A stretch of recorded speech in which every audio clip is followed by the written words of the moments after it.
want to get away from it. We want to embrace our conscience, our integrity, and say, you know what? I want to be ready for a better world. I want that world. I want to be a part of helping to instill. I want to fight the good fight. I want to get in the fray. I want to help. I want to be a peacemaker. I want to help people understand. I want people to understand that there is a creator. I know there's a creator, okay? There's got to be a creator. It wouldn't make sense. It would be illogical to say there's not a master designer. Why would a brain make itself? That does not make any sense.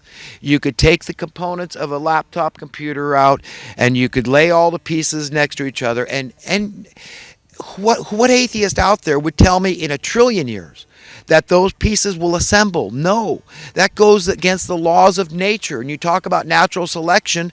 What is one part going to select? Well, I think I'm going to slip into here and use this tornado as a means. It's nonsense. It's impractical. It's illogical not to believe there's a creator God. So yes, there is a God. He gave you your brain. Honor that God just by being his friend and being a friend to humanity. What does that mean? That means the same way you love yourself and the same things you want for yourself and your wife and your husband, your family, your kids, everybody. You've got to understand. You've got to want those things, okay, for everybody. You've got to want those very same things that you want for yourself and your family. You've got to want for all humanity, okay? And if you don't, you're off track. You're off track, and you can't inherit a better world. You won't be found worthy. You won't be found deserving of getting it. So you've got to say, yes, I'm willing that everybody on earth have everything that I want. All the things, the possessions, knickknacks, trinkets, luxury items, houses, cars, whatever it is, okay, airplanes. Okay, we could go on all day listing stuff, okay, but the point is, unless you're willing that other people have all those same things, then you shall not have it. Some people will allude to this idea that because of the way I talk, I sound ultra-liberal maybe, and this egalitarianism, equalitarian, and all this stuff. But look, folks, I'm anti-taxation. I get that whole thing. I get where Jesus was coming from with the whole, give to Caesar what is Caesar. I mean, he made a mockery out of the whole thing. Remember when they came collecting taxes and, he had the disciple go find a gold coin in a fish's mouth? He made a joke out of the whole thing because it was a joke. This is just a means of control. We know these people don't even need our taxes. We know this is a way they keep the noose gently over your neck. You go along and you'll be all right. We'll let you be free. We'll let you have your prosperity.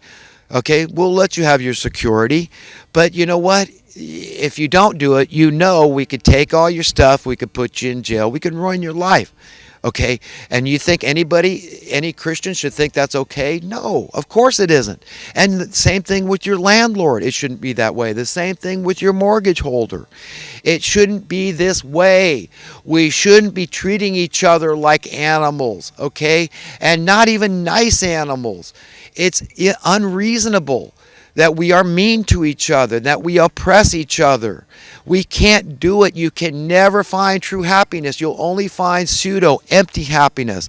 And it dies with you. That's it. That's it. When you leave this world, don't expect anything better.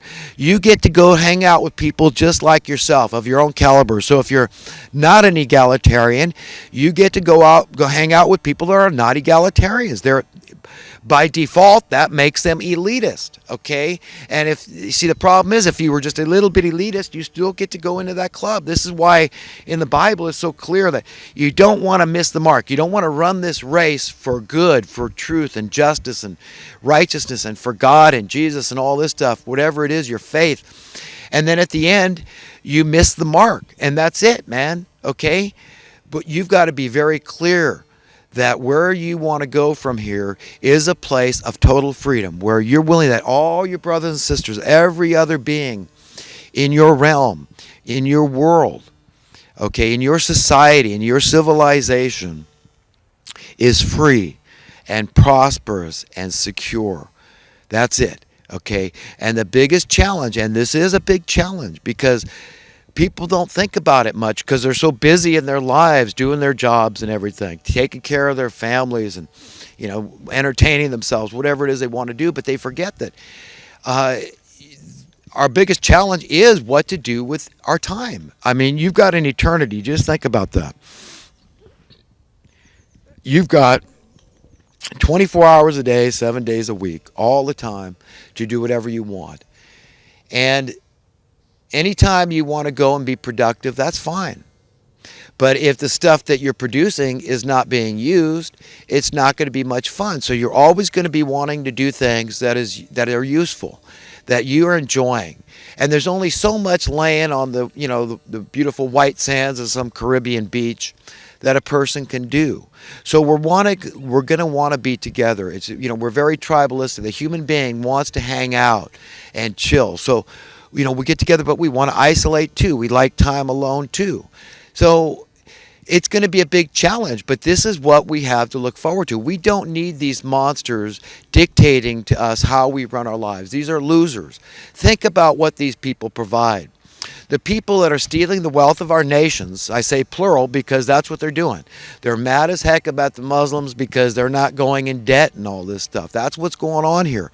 So they're bringing in all the migrants. This is all part of the Chamber of Communists, Chamber of Commerce, and the business interests, employers, and all this. They love all the migrants because one way or another they make a buck off them.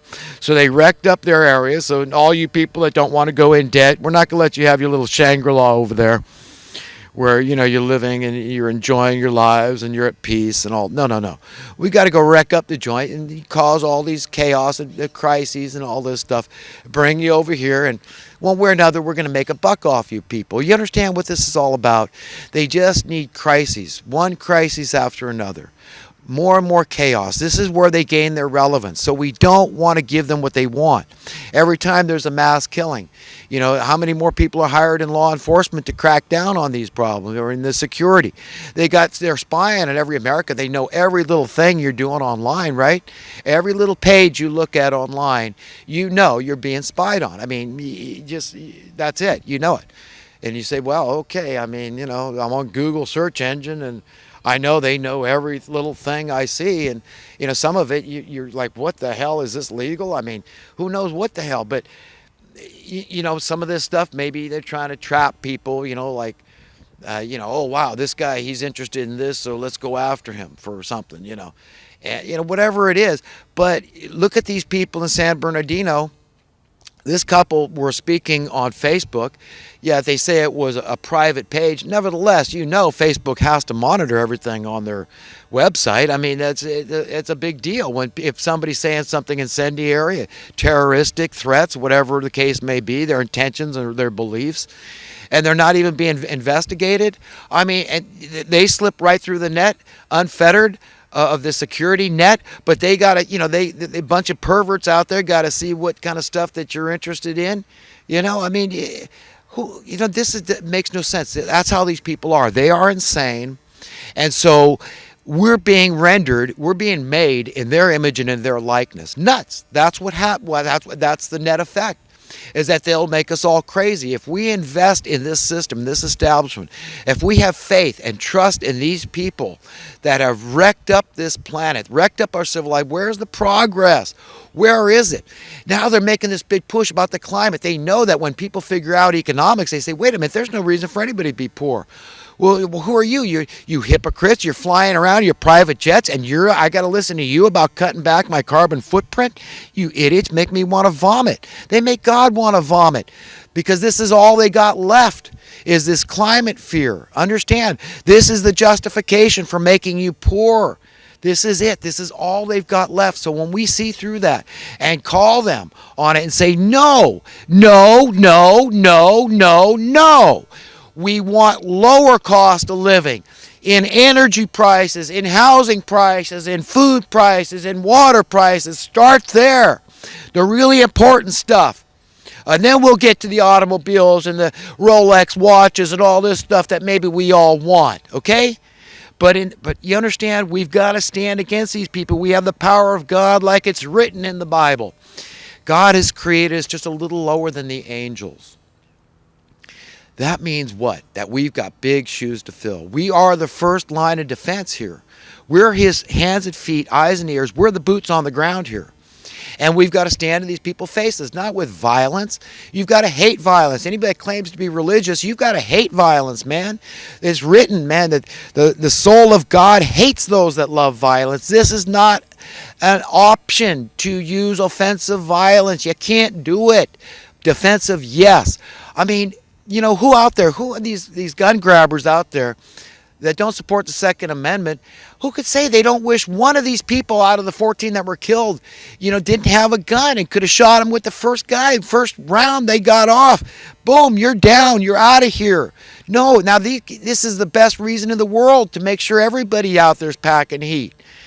You know, I mean, really, this is the best reason in the world, but yet they're trying to use it the opposite way. That's how these people roll. They're sick and twisted. So we got to not buy their line. Not let these people divide us anymore. Say, we see right through you. We know you're creating the clash of civilization here, you New World Order cabal. And you people are going down. You're going down by the power and the hand of God. The finger of God is going to push you under your bunkers. You're not going to get to destroy the earth with your nuclear weapons, because it would destroy the earth. If they were ever allowed that, I believe God literally, through the angels, has taken this off the table for these people. But it would create a nuclear winter. It'd be so cold, it'd freeze everything to death, okay? That's it. It'd block out the sun for